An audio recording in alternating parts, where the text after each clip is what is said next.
สบายดีพี่น้องเราจะมาแกะกล่องนะจ๊ะมาที่ห้องบริษัทนะอ่านเลยฮะเขาบอกให้บอกเธอเป็นยังสั่งของมา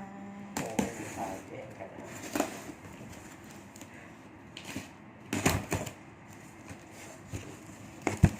แอนไหนลำโพงโทรศัพท์หลุดยังวิ่งหามสับโอ้ยเอาของไอแม็กมาให้กูแม็กเอ้ยของไอดีกูให้ใส่เนาะลำโพงพี่น้องลำโพง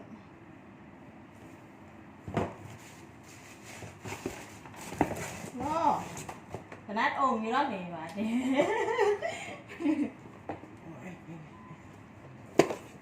ฟังไอ้เขาแบงฟ้าว่าแบงสายชาร์จบลูทูธอุ้ยเช็ดห่อตัวนี้ ขึ้นน้ำเลยมันเป็นบ้าห้องเจ้าอยู่ไหนห้องขอเลือดไอ้สิกลัว มีห้องเจ้า น่ะ ไม่ยอมโอ้ยเอาไปยังเด็ก โอ้พี่น้อง ชาร์จเอาออก กูเงียบหัวสิแตก โอ้มือหนึ่งเลยนี่ว่าไหนแกะถุง โอ้ my น่า god จะเป็นมือหนึ่งหลุดเงี้ยก่อน โอ้ หลุดเงี้ยก่อนเนี่ย โอ้ ร้านมาหลุดเงี้ย โอ้โอ้โอ้ หลุดเงี้ยฮะ โอ้เบิ่งเพิ่นเบิ่งเพิ่นเบิ่งเพิ่นเบิ่งเพิ่นเบิ่งเพิ่นเบิ่งเพิ่นเบิ่งเบิ่งเพิ่นเบิ่งเพิ่นเบิ่งโอ้ได้เลยใช้ได้เลยอ่ะยังไงพี่เสร็จ นี่ดิ มีนานเอาอันนี้พี่น้องมาขนาดจะคุ้มครับพี่น้องคุ้มมากครับกับปีนี้นะครับ อืม คุ้มมากมันเหมาะสำหรับผมจริงๆมันต้องมีการที่แบบว่า อยู่ไหนกันพี่กบใช้ชาร์จใช้สมุดท็อป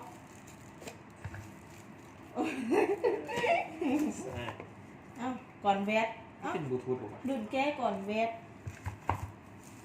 เป็นบลูทูธหรือง ามเลย เป็นบลูทูธหรือ อืม นี่ อืม เป็นสายอ๋อเป็นสายบลูทูธ แล้วก็ติดฟิล์มทางดังมาหนัง จะบ้าตาย แก้เลยนี่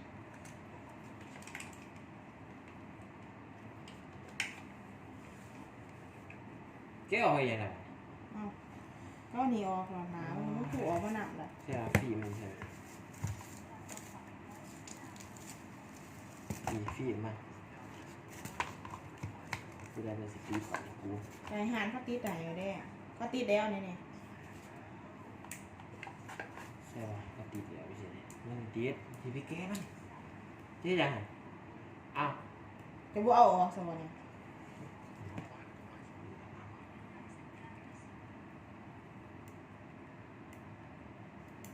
นี่เขาติดมาให้เลยแล้วมันบริเอียด ป้าไปเห็นแล้ว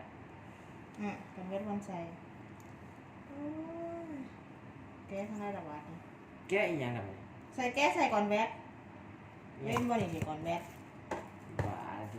มันมาเฮียงอยู่ อ้าวกูว่าใส่เป็นจ้ะ เอามาแก้เอาหนูแก้ เอานะจะให้เขาใส่ให้ไม่ได้ ว่าใส่เอง มันเป็นแนวมัน บ้า โอ้ย มันต้องมีหมูแก้ ผู้ใดพาจะบอก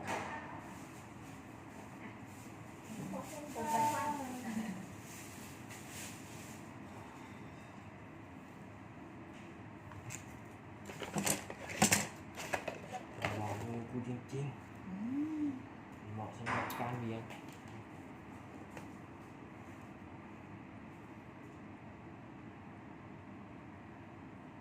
ใส่จะได้ระบาด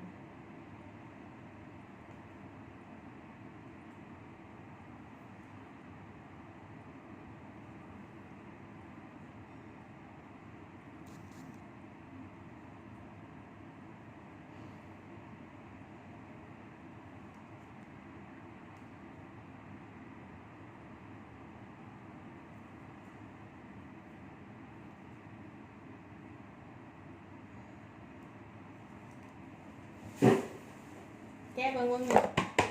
เฮ้ย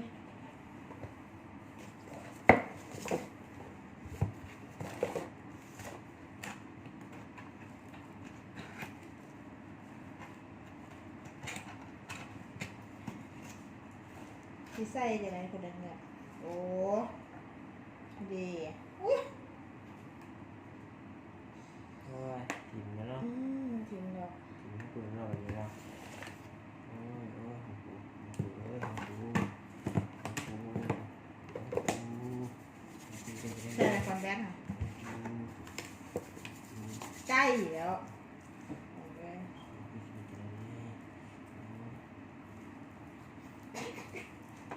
เฮ็ดกับว่าเลยนะ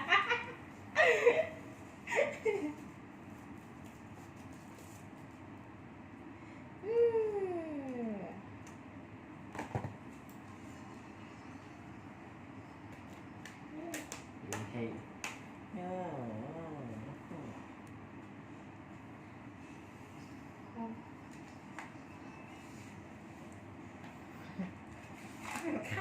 ดีอยู่ว่าดุนค่ะ คุยบ่ได้ ว่าดีอยู่ว่าดุน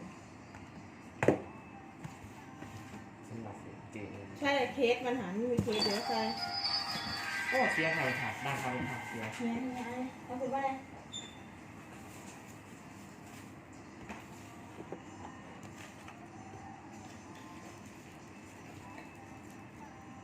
โอ้มากระซ้ายมันคือคุณ หลอกเลี่ยนเตะเลยหลอกเลี่ยนแหล่ ก็สากไว้ โอ้ยเดี๋ยวยังไหนเนี่ยที่มาเลยครับเรื่อง อะไรก็ถือยา คือว่า นะ ตื่นตัวอะไรแบบ20 ไป เดือดขึ้นดี อยู่ เอาแต่ว่าได้โดดอีกยังวันถึง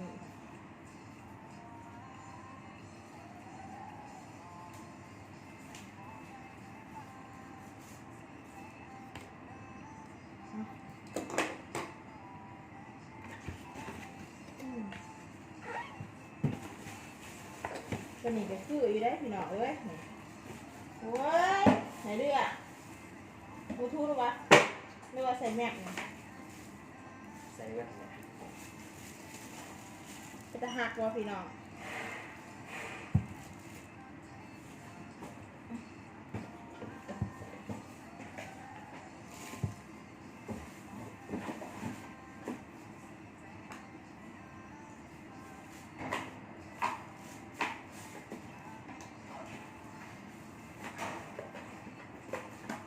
ใช้ก่อน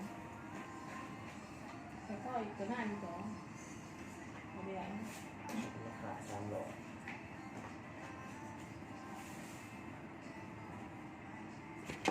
เราคือจะได้ไอโฟนค่ะแมนสิ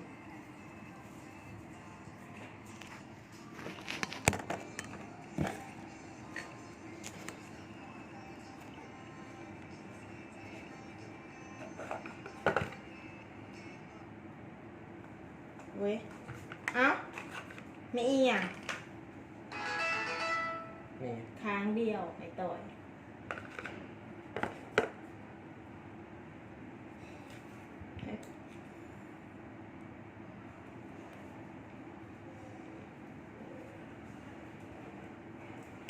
อะ ดึงออกเหี่ยงอ่ะโอ้ย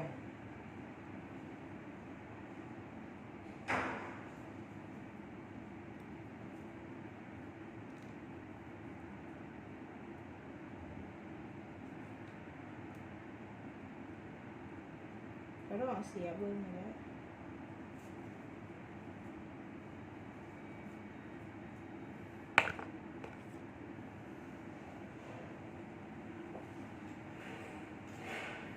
ปลั๊กไฟเลยคือแบบ ไม่อยากจะรุดออกเลย เรียบร้อยแล้วก็ทำสีมาเหลือหมดแล้วใช่ อะ เหลือแล้ว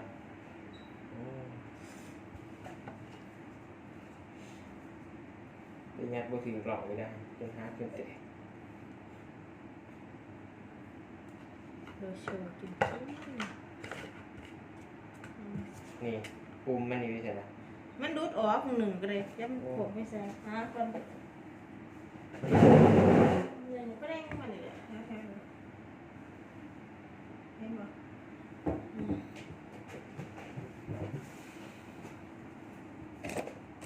เขาก็แบงค์นะพี่น้อง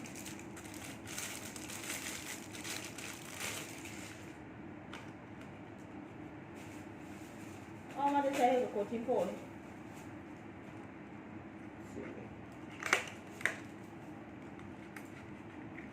เดี๋ยวยืดเขาแบงค์อย่างเงี้ยเดี๋ยวชี้แชมพูอย่างดี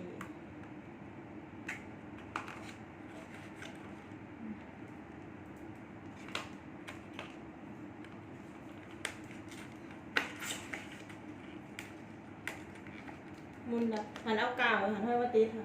เก่าโอ้เขาเก็บไปในห้องน้ำ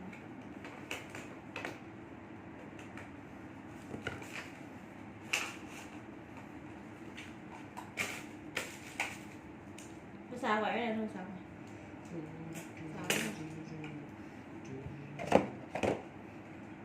เก็บใบใส่กล่องมันหนีกล่องมันหนีเอาให้กับไฟสาอีก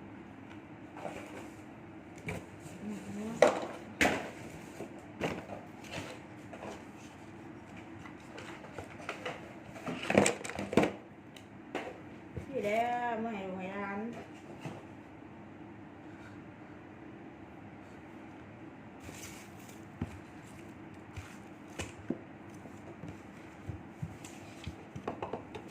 เก็บทีมเก็บทีม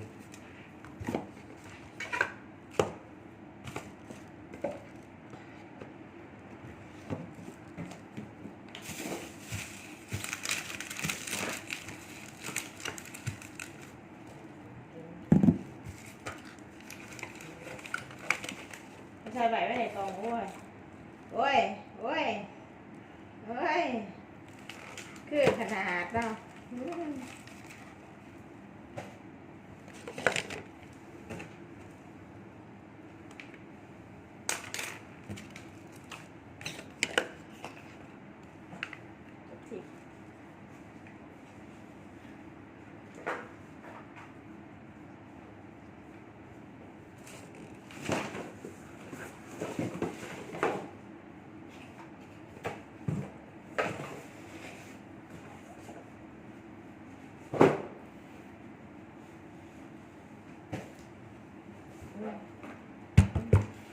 เข้ามากับตัวนี้พี่น้องได้ยางนี่ยางเดี๋ยวเอ้ยนี่ยางนี่ยางที่สร้างมาพี่น้องเลย ใช่แต่ปุ่มกัน นี่ยาง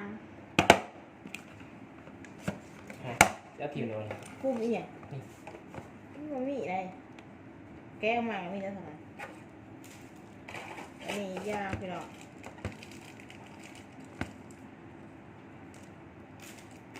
มันก็นี่อีกอย่างนี่เก็บไปแล้วอันนี้อีกหนึ่ง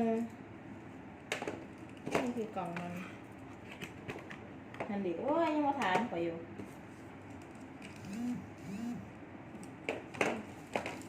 โอ้ยเบิร์ดได้หน่อยฮะ เรียบร้อยครับมี อะไรเนี่ย หวาน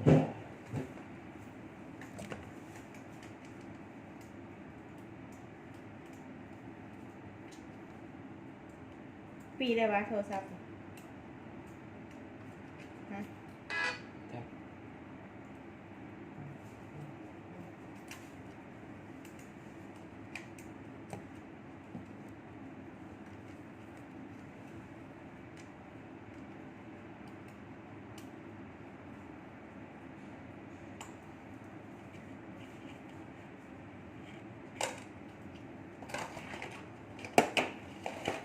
ได้เลยค่ะอีกหนึ่งพี่น้องไม่ต้องโทรศัพท์ดีไซน์มากพี่น้อง ครับสำหรับคลิปนี้ก็จบเข้าไปในเรื่องพี่น้องเลยขอสุดท้ายกันหนึ่งขอกล่าวคำว่าสบายดีสวัสดีครับทุกคน